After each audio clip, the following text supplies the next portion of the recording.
एक आदमी ले लो सबकी। ला मेरे को छोड़ दो मेरे को छोड़ दो ना छोड़ दो मुझे छोड़ दो भाई मैं छोड़ दे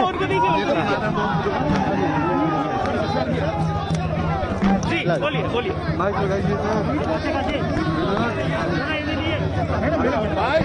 दे देगा ना क्या पटू नहीं पाएंगे हो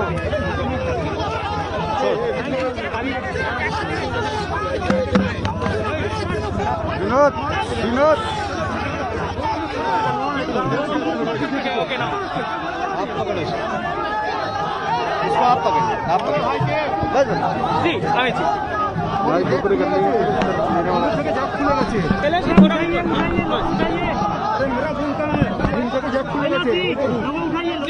शुरू कीजिए। अरे यार सबने उठाओ धीरे धीरे भाई धीरे चलो हो गए जी सर शुरू कीजिए। आज भगवान बिरसा मुंडा की प्रतिमा को श्रद्धांजलि देकर मेरे 2 दिन के बंगाल दौरे की शुरुआत हुई है।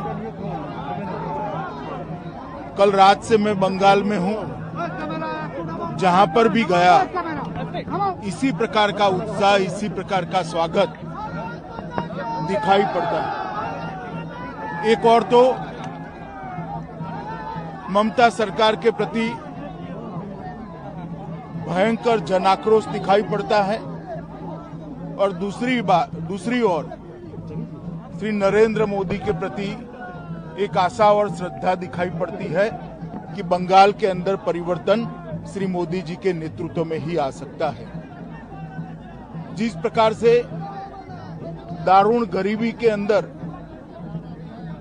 फंसे हुए बंगाल में मोदी सरकार ने भेजी हुई सारी सुविधाएं, मदद और बंगाल के लोगों को अपना जीवन धोरण सुधारने के लिए जिस प्रकार का आश्वासन भारत सरकार ने दिया है वो लोगों तक नहीं पहुंच रहा है।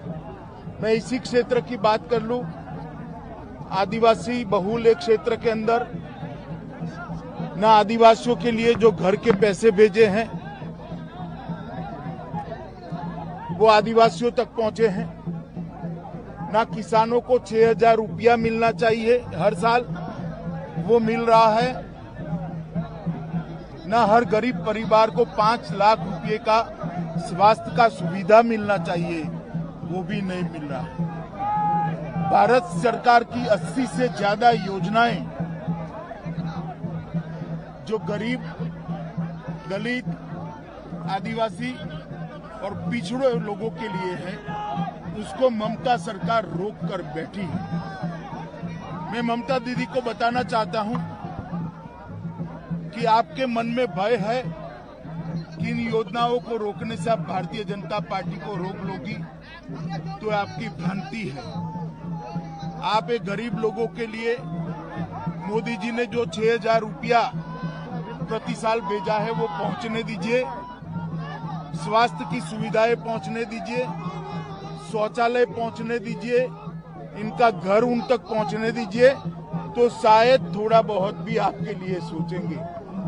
जिस प्रकार का दमन का चक्र विशेषकर भारतीय जनता पार्टी के कार्यकर्ताओं के ऊपर ममता सरकार ने चलाया है, मैं निश्चित रूप से देख रहा हूं कि ममता सरकार का मृत्युगंड बच चुका है।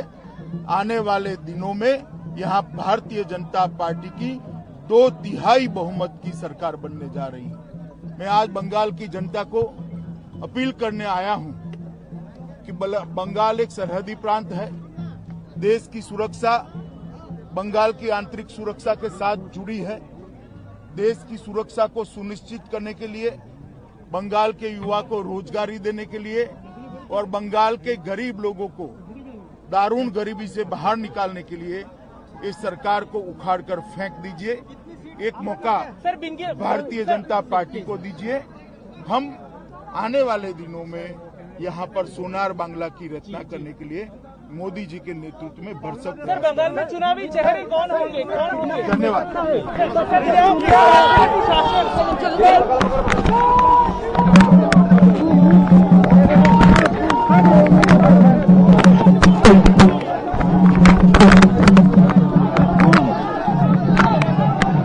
अरे नहीं कर दे दो यार।